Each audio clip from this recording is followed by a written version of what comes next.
নমস্কার, আমি মঞ্জু ভট্টাচার্য। আমার গল্প পাঠ আসরে আপনাকে স্বাগত জানাচ্ছি। পড়ে শোনাচ্ছি ভাস্কর গাঙ্গুলির লেখা একটি নতুন গল্প, রক্তঋণ। কাল রাত থেকেই মৌমিতার অফিসের সামনের ফুটপাতে বসে আছে প্রবাল, 4 বছরের ছেলেকে বুকে আঁকড়ে। এখনও অফিস বাড়িটার ওপরে 3টে তলা দাউ দাউ করে জ্বলছে। মৌমিতার কোনো খবর নেই। এর মাঝে একবার হাসপাতাল থেকেও ঘুরে এসেছে, সেখানেও মৌমিতার কোনো খোঁজ পায়নি। দমকলের লোকজন সমানেই চেষ্টা করে যাচ্ছে আগুন নেভানোর। সামনের রাস্তাটা জলে থই থই করছে। ধোঁয়ার পোড়া গন্ধে ঝকঝকে অফিস পাড়ার আভিজাত্যের মুখে কালো কালি লেপে এক প্রকাণ্ড জিজ্ঞাসা হয়ে তাদের নির্মম নিয়তির নিঃসন্ন নিষাদে নিমগ্ন। কিছুক্ষণ পরপরই ঝলসানো, পুরো দগ্ধ, প্রায় দগ্ধ মৃতদেহগুলো বার করে আনছে দমকল বাহিনী, আর উৎকণ্ঠিত পরিজনেরা ঝাঁপিয়ে পড়ছে দেহগুলোর ওপর। কেউ মাথা নাড়তে নাড়তে আপনজনের বেঁচে থাকার ক্ষীণ আশা নিয়ে ফিরে আসছে, আবার কেউ ডুকরে কেঁদে উঠছে। কিছু পথ চলতি উৎসাহী মানুষ চায়ের ভাঁড়ে চুমুক দিতে দিতে সরকার ও কর্পোরেট জগতের শ্রাদ্ধের আয়োজনে ব্যস্ত। প্রেসের গাড়ি আর ক্যামেরার ভিড়ের ওপরে উটকো উপদ্রব উৎসাহী কিছু ভিডিওগ্রাফার সস্তা দামি নানান ফোনে ধরে রাখছে কিছু মানুষের ওলট পালট হয়ে যাওয়া জীবনের কারণ আর ফলাফলকে। ছেলেটা ভয় বাবাকে আঁকড়ে ধরে চোখ বন্ধ করে আছে। মাঝে মাঝে নরম হাত বুলিয়ে দিচ্ছে প্রবালের গালে। বোধহয় এটাই ছোট্ট শিশুর সান্ত্বনা বাক্য। জীবনের পথহীন এই অন্ধ বাঁকে অন্ধকারে পথহারা দুটি অসমবয়সী মানুষ একে অন্যের অবলম্বন হয়ে একসাথে হাতড়ে চলে এক অনাগত ভয়াবহ স্বজন হারানোর বেদনাকে। বছর 6 আগে মৌমিতার সাথে প্রবালের বিয়ে হয়েছিল সম্বন্ধ করে। প্রবালের বাবা মারা গেছেন অনেক ছোট বয়সে।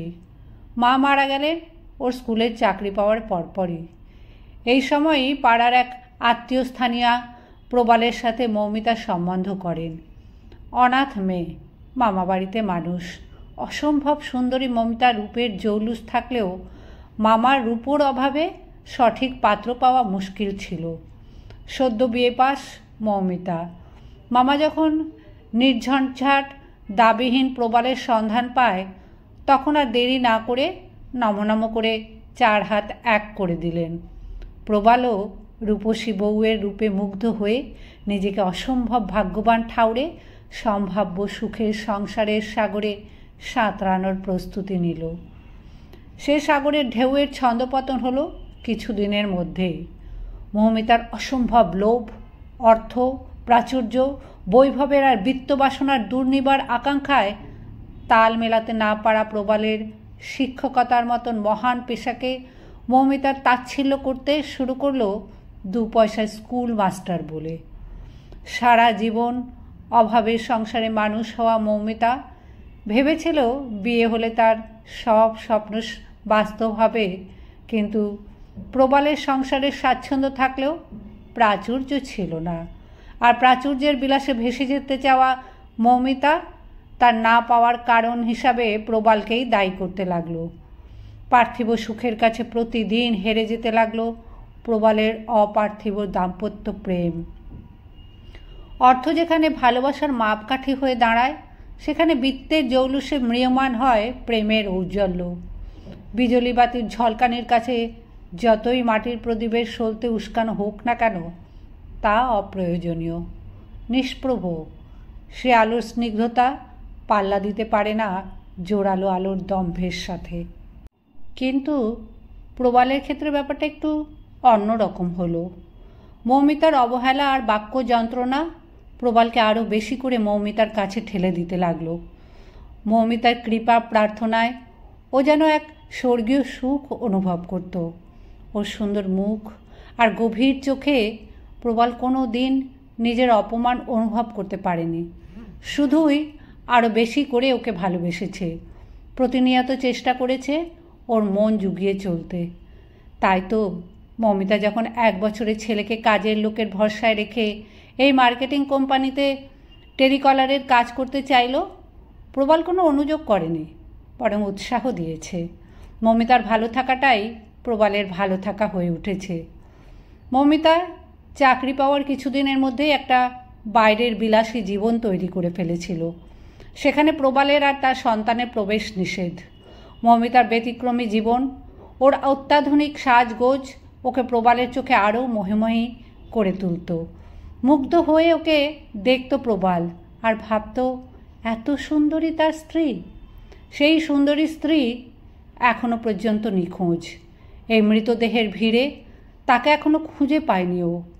এই মৃত্যু মিছিলে না খুঁজে পাওয়া মৌমিতাকে ওর আত্মপ্রত্যয় বিশ্বাসে বাঁচিয়ে রাখে, নিজেকে বোঝায় আছে, কোথাও ঠিক আছে, এই এলো বলে। কাল বিকেলে স্কুলেই খবরটা পেয়েছিল যে মৌমিতার অফিসে আগুন লেগেছে। পড়ি মুড়ি করে ছেলেকে নিয়ে এখানে 1 ঘন্টা খানেকের মধ্যেই পৌঁছে গিয়েছিল। তারপর থেকেই সীমাহীন অপেক্ষা। আবার আরও কিছু দেহ বার করে আনলো দমকলের লোকজন। অন্যদের সাথে প্রবালও গিয়ে দাঁড়ায় সেই মৃতদেহের সারির সামনে। পুড়ে কালো হয়ে গেছে শরীরগুলো, যেন কটা কালো কঙ্কাল। কিভাবে চিনবে ওর সুন্দরী স্ত্রীকে, যে সারাক্ষণ দামি দামি রূপ টানে নিজের সৌন্দর্যকে সর্বদা চর্চিত করত? এ পোড়া কালো কঙ্কালের ভিড়ে কি করে সে মিশে থাকে? হঠাৎই চোখ আটকালো একটা মৃতদেহের হাতে। পুড়ে কালো হয়ে যাওয়া একটা দামি ঘড়ি, কাঁচটা ভেঙে চৌচির, ডিজাইনার মেটাল ব্যান্ড আটকে আছে গলে যাওয়া হাতে। নিচু হয়ে রাস্তায় বসে পড়ে, রুমাল দিয়ে ব্যান্ডটা ঘষে দেখে। কিছু পোড়া কালো কালির সাথে গলা মাংসও রুমালে লেগে যায়। ঘড়িটা প্রবালের খুব চেনা মনে হয়। এরিয়ারের টাকা পেয়ে মৌমিতাকে জন্মদিনে কিনে দিয়েছিল এরকমই একটা ঘড়ি। সেই ঘড়িটা পরেই মৌমিতা কাল খেতে বসেছিল অফিসে বেরোনোর আগে। মাথাটা ঘুরে ওঠে, রাস্তাতেই বমি করে ফেলে। ছেলে তখনও বাবার গলা জড়িয়ে গালে হাত বোলাচ্ছে। নির্বাক নরম হাতের নিশ্চিত স্পর্শে হাউমাউ করে কেঁদে ওঠে প্রবাল। পাশ থেকে এক পুলিশ কর্মী বলে, এই কি আপনার আত্মীয়? প্রবাল উত্তর দেয়, ঘড়িটা চেনা, যদি একবার ডিএনএ ম্যাচ করা যেত আমার ছেলের সাথে। ওধারে উত্তর আসে, নাম কি? ও বলে, মৌমিতা চ্যাটার্জি। ভদ্রলোক চিৎকার করে কাউকে বলেন, মৌমিতা চ্যাটার্জি আইডেন্টিফাইড। 20টা বছর দেখতে দেখতে কেটে গেল। প্রবালের সংসার আজও মৌমিতাময়। ছেলে ময়ূখ ইঞ্জিনিয়ার হয়ে চাকরি করছে, বছরখানেক হলো। মৃতা স্ত্রীর প্রতি প্রবাল আজও প্রতিশ্রুতিবদ্ধ। দেওয়ালে মৌমিতার ছবি 20 বছর ধরে প্রতিদিন টাটকা মালায় সাজে। মৌমিতার জিনিসপত্র যত্ন করে গোছানো। আলমারিতে মৌমিতার জামা কাপড় প্রবাল প্রতি বছর ভাদ্র মাসে রোদে দিয়ে ভাঁজ পাল্টে ন্যাপথলিন দিয়ে রাখে, যেন মৌমিতা কোথাও বেরিয়েছে, এই ফিরল বলে। মৌমিতার জন্মদিনে প্রবাল যত্ন করে পায়েস রাঁধে, কেক কাটে, ছবির সামনে বসে। বিভিন্ন এনজিওতে খাবার পাঠায়। কেউ কেউ বলে পাগলামো, আবার কেউ কেউ বলে আদিক্ষেতা। কিন্তু সপ্তপদী হয়েছিল প্রবাল যার সাথে, যার বাহু ধরে লাজাঞ্জলি দিয়েছিল, সে যে আজও ওর সাথে সংসার করে। 6 বছরের বিবাহিত জীবনের নানা ওঠাপড়ায় যে মানুষটা প্রবালকে শুধুই বঞ্চিত করেছে, বিদ্ধ করেছে অপমানে, তার প্রতি ভালোবাসায় আজও মুগ্ধ। ওর জীবনের মোমবাতির আগুন শুধুই সুতোটা পুড়িয়েছে সময় হয়ে। জমাট ভালোবাসার মোম জমা হয়েছে ঘন হয়ে মোমদানিতে। রিক্ত জীবন ঋদ্ধ হয়েছে ভালোবাসার গভীরতায়। সেখানে বঞ্চনা নেই, সেখানে অনুযোগ নেই, সেখানে অভিমান নেই, আছে শুধুই গভীর গোপন ভালোবাসা।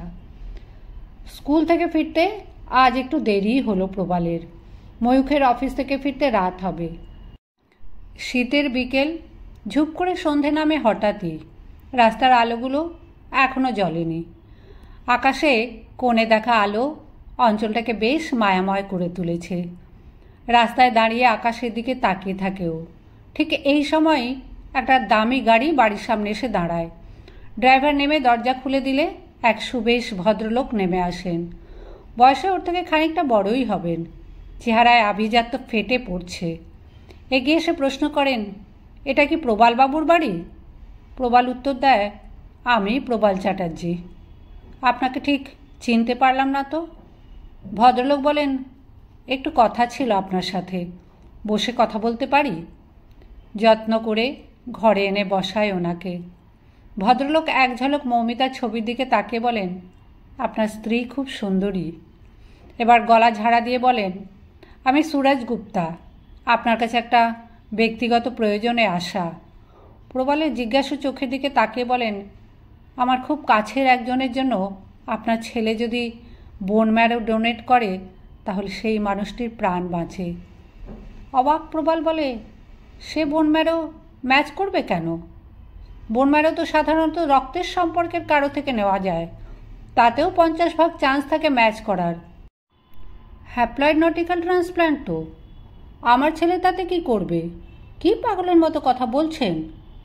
সুরাজ এবার প্রবালের হাত দুটো চেপে ধরে বলে, মৌমিতার বোন ম্যারো ক্যান্সার হয়েছে। ওকে বাঁচাতে গেলে বোন ম্যারো ট্রান্সপ্ল্যান্ট করা ছাড়া উপায় নেই। আমি অনেক ডোনার ট্রাই করেছি, কিন্তু ম্যাচ করেনি। এখন একমাত্র ওর ছেলে ওকে বাঁচাতে পারে। আমায় ফিরিয়ে দেবেন না, যত টাকা লাগে আমি দেব, প্লিজ ওকে বলুন। চমকে ওঠে প্রবাল, ছিটকে উঠে দাঁড়িয়ে বলে, কার ক্যান্সার? মৌমিতার। মৌমিতা আমার স্ত্রী 20 বছর আগে মারা গেছে আগুনে পুড়ে। আপনি কোন মৌমিতার কথা বলছেন? সুরাজ উঠে এসে প্রবালের হাত ধরে শক্ত করে বলে, বসুন, আমি সব বলছি। সেদিন মৌমিতা অফিসেই ছিল না। আমি আর মৌমিতা সেদিন একসাথে সিনেমা দেখতে গিয়েছিলাম। মৌমিতা আমার কোম্পানিতে কাজ করত। আমার সাথে ওর একটা সম্পর্ক তৈরি হয়েছিল। আমি ডিভোর্সি ছিলাম, তবে আমি আর কাউকে বিয়ে করতে চাইনি। মৌমিতাও আপনাকে ডিভোর্স দিতে চাইনি। আমরা এইভাবেই থাকবো ঠিক করেছিলাম। কিন্তু সেই দিনের ওই পায়রার ইনসিডেন্টটা আমাদের নতুন করে ভাবিয়ে দিল। সে রাতে আমি আর মৌমিতা একটা হোটেলে ছিলাম। পরে জানলাম আপনি ওর বডি আইডেন্টিফাই করেছেন। কাজেই ও আর ফিরে যেতে চায়নি। কলকাতার পাট উঠিয়ে আমরা দুজনে মুম্বাই চলে গেলাম। আর তারপর প্রবাল চিৎকার করে ওঠে, বেরিয়ে যান আমার বাড়ি থেকে। আমার স্ত্রী 20 বছর আগে মারা গেছে। আমার ছেলে আপনার রক্ষিতাকে কিছু ডোনেট করবে না। মাথা নিচু করে সুরাজ বেরিয়ে যায়। সেন্টার টেবিলে ওর ভিজিটিং কার্ডটা রেখে যায়।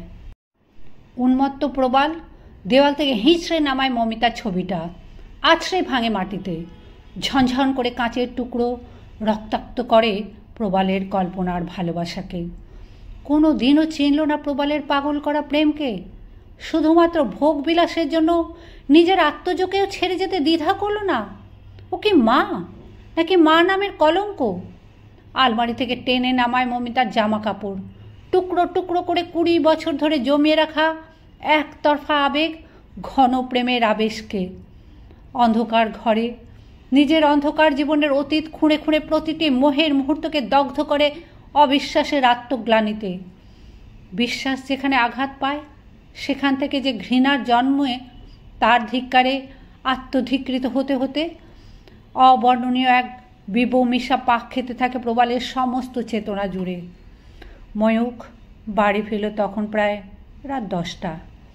দরজা খোলা, অন্ধকার ঘর দেখে পাগলের মতো বাবা বাবা করে চিৎকার করে ঘরের আলো জ্বালায়। প্রেতপুরীর নিস্তব্ধতায় প্রবালকে বিধ্বস্ত ঘরের মধ্যে বসে থাকতে দেখে ছুটে আসে, জাপটে ধরে বাবাকে। নির্বাক পিতার আহত চেহারা তাকে বুঝিয়ে দেয় এক দুর্যোগের কালো মেঘের। ঝাঁকাতে থাকে তার মাতৃপ্রতিম পিতাকে। আজ প্রবাল ছেলেকে জড়িয়ে ধরে ডুকরে কেঁদে ওঠে, খুলে বলে সবটুকু। প্রবালকে অবাক করে ময়ূখ বলে, আমি করব ডোনেট। টেবিল থেকে কার্ডটা তুলে নিয়ে ফোন করে সুরজকে। কনসেন্ট ফর্মটা সই করে ময়ূখ অপারেশন টেবিলে উঠে শুলো। ডাক্তার বললেন, ভয় নেই, যন্ত্রণা বিশেষ হবে না। ময়ূখ উত্তর দেয়, কোনো যন্ত্রণাতেই আমার ভয় নেই। আপনি প্রসিডিওরটা শুরু করুন। তাড়াতাড়ি এ দায় মিটিয়ে আমায় ফিরতে হবে। বাবা বাইরে একা বসে আছেন। ঘণ্টা দুয়েক বাদে বাইরে বেরিয়ে ময়ূখ দেখল প্রবাল এক মুখ উৎকণ্ঠা নিয়ে বসে। একে অন্যের হাত ধরে বাইরের গেটের দিকে এগিয়ে গেল। পথ আটকালো সুরজ। বলল, ময়ূখ, তোমার মা তোমায় একটু দেখতে চান, আসবে একবার? শান্ত ময়ূখ উত্তর দিল, আমার মা তো 20 বছর আগে মারা গেছেন আঙ্কেল। আপনার মিস্ট্রেসকে বলবেন আমি তার রক্তের ঋণ আর দুধের দাম শোধ করে দিয়ে গেলাম। 20 বছর আগের মতো প্রবালের গলা জড়িয়ে ধরে গালে হাত বোলায় ময়ূখ। দুজনে দৃপ্ত পায়ে এগিয়ে যায় তাদের শুধুমাত্র পিতা পুত্রের সংসারের দিকে।